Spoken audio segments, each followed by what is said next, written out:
దేవర సినిమాను ఏ ముహూర్తంలో మొదలు పెట్టారో కానీ ఒక్కో ప్రచారం ఎన్టీఆర్ ఫ్యాన్స్ కి కంటి మీద కునుకు లేకుండా చేస్తోంది. సినిమా విడుదల తేదీ దగ్గర పడుతున్న కొద్దీ సినిమాపై హైప్ భారీగా క్రియేట్ అవుతుంది. ఇదే సమయంలో నెగిటివ్ ప్రచారం కూడా పెద్ద ఎత్తునే జరుగుతోంది.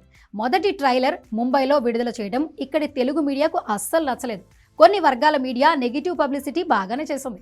ఇదే సమయంలో ఒక్కో సెంటిమెంట్ ఇప్పుడు బయటకు వస్తోంది. ప్రీ రిలీజ్ ఈవెంట్ క్యాన్సిల్ అవడం కూడా ఫ్యాన్స్ లో భయాలను పెంచుతోంది. గతంలో ఆంధ్రవాల సినిమా ఆడియో ఫంక్షన్ ను గుడివాడలో నిర్వహించారు.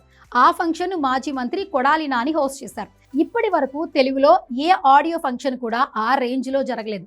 రైళ్లలో, బస్సుల్లో భారీగా హాజరయ్యారు ఆడియో ఫంక్షన్ కి. ఆ రద్దీ తట్టుకోలేక కేవలం అరగంటలోనే కార్యక్రమాన్ని ముగించేశారు.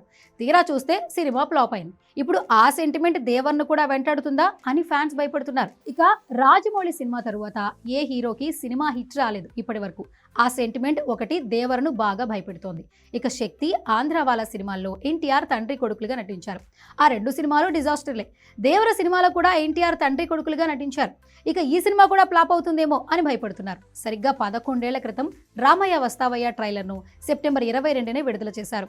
దీనికి తోడు కోటాల శివపై మెగా ఫ్యాన్స్ పగబట్టారు. అది కూడా ఇప్పుడు భయపెడుతున్న అంశం.